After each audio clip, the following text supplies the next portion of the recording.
This is Optimal Health Daily, episode 1416, Redefining Normal, and Are You Having Fun Yet? Both by Roger Lawson of rajlawfitness.com, and I'm Dr. Neil. Hey there, happy Sunday, and welcome back to Optimal Health Daily, where I read to you from the best health and fitness blogs for free.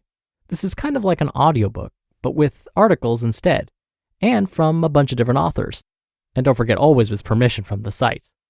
Now on Fridays, I do something a little different. I answer your health questions. You can send one in at oldpodcast.com/ask, or you can email it directly to health@oldpodcast.com. All right, with that, let's hear today's two articles and continue optimizing your life. Are You Having Fun Yet? By Roger Lawson of rajlawfitness.com. Do you remember when being active used to be fun? I don't know about you, but I never had more of a blast being physically active than when I was back in middle school. I was never a particularly active kid. I'd always much rather play an awesome video game than go outside and ride my bike. So anytime I got off my butt to do something, there should have been a multi-day parade thrown in my honor. Despite the sad and depressing fact that these parades never materialized, I've managed to stay strong over the years and fight through this emotional pain. Gym class was pretty dope. I wasn't really good at any of the activities that we did, such as basketball or volleyball, but I wasn't the worst guy out there either, so that helped keep me from letting the emo set in and going to sulk on the locker room benches. Above all else, though, there was one game that I looked forward to more than anything else in the world: dodgeball.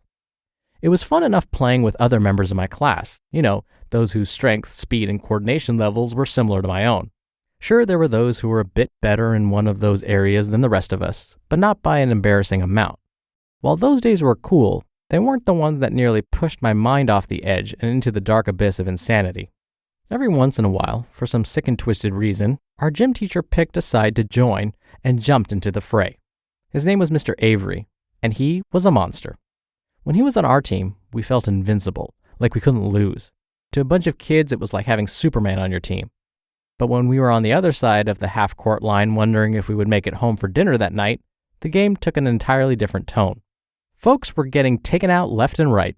A 12-year-old body just isn't built to handle the blunt force trauma caused by a grown man hurling a rubber ball towards them at the speed of light. I'm usually motivated not by any intrinsic reward, but from the avoidance of shame and embarrassment. And there's nothing more embarrassing than getting your chest caved in front of all your homies, regardless of your age. But those days were fun. I used that nervousness to my advantage. It kept me sharp, on the edge, where I needed to be. You would have thought that I had hornets in my pants, the way I was running around like a certified fool, trying to avoid ending up in a body bag. Resistance was futile, so the goal was simple: keep moving or get moved. I've heard stories that one fateful day, some kid caught one of Mr. Avery's fastballs and survived, but I won't believe it until I see some grainy YouTube footage. All right, so what was the point of that little trip down memory lane? It's simple: have some fun. You're more likely to be active and stay active if you like what it is that you're doing. And besides, the journey towards your goal is a lot more interesting when you're having fun along the way. Intervals will never hold a long-term spot in my life, but walking on the treadmill will. So will playing the Dance Central game on the Xbox 360. Why? Because they're fun to me. Because I can do them every day without mustering up some serious mental preparation. I love that it allows me to think, read, and generate new ideas while I'm burning some calories that I otherwise wouldn't have. And I'm going to successfully get lean while having one hell of a time doing it. These methods might not be fun for you, and that's totally cool. Whatever activity it is that you love and find fun, just make sure to do it and do it consistently. You'll be so much better off for it, not only physically, but mentally as well.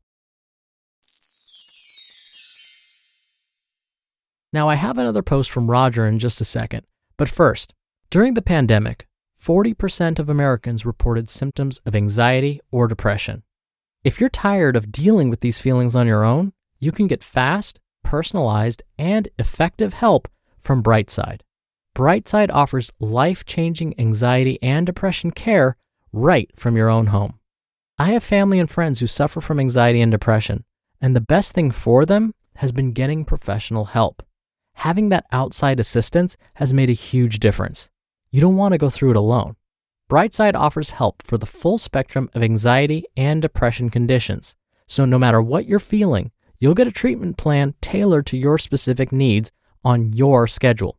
And it's affordable with a flat monthly fee and no hidden costs. Plus, with Brightside's Better Care Guarantee, you can get a full refund within 30 days, no questions asked. Join thousands of Brightside members taking back their lives. Take your free mental health assessment and get up to $100 credit on your first month of treatment at brightside.com/OHD. That's brightside.com/OHD. brightside.com/OHD. Redefining Normal by Roger Lawson of RajLawFitness.com. Most people regain all of the weight that they fought so hard to lose during their diet. It's more commonplace to eat at a restaurant, swing by a drive-thru, or eat something prepackaged and convenient than it is to cook a meal at home from scratch. Over 66% of adults in the US are either overweight or obese. This is normal. If you want to join this segment of the population, they're more than happy to welcome you with open arms. All applications are accepted instantly, no questions asked. Then there are the others. These people lose the weight and keep it off. This group carves out the time to cook their own food on a consistent basis and make movement a permanent part of their lifestyle. This isn't normal, and members of this group are constantly under siege. Why are you always eating like that? Why do you spend so much time working out? Why don't you just live a little? Read, why do you silently make me feel bad about all the choices I'm making? I'm not here to tell you which group to join. That choice is yours and yours alone to make. But I will tell you this. One group has a much higher chance of achieving their goals, maintaining their results, and changing their lives for the better, while the other group is destined to forever spin their wheels in the mud of life, constantly giving in to every urge that they have, looking for something outside of themselves as the solution.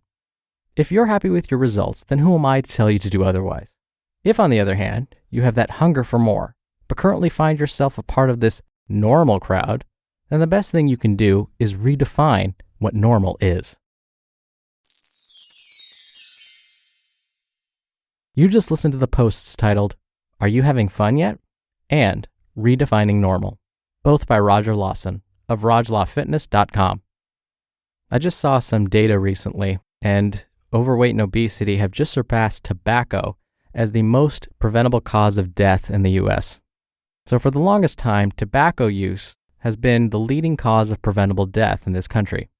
And now, sadly, overweight and obesity have surpassed tobacco use as the leading preventable cause of death. And these are data according to the Centers for Disease Control and the National Institutes of Health, agencies like that. So it is somewhat normal in the US to be overweight or obese. But we can extrapolate some good news from this. The key word that I said is preventable, right? So that doesn't mean that by being overweight or obese, you're set for life. It means there are still things you can do to change that. And when Roger was talking about gym class, that definitely brought me back to middle school too. I remember playing dodgeball. That wasn't my favorite game. And luckily, my gym instructor never joined in. But I loved kickball.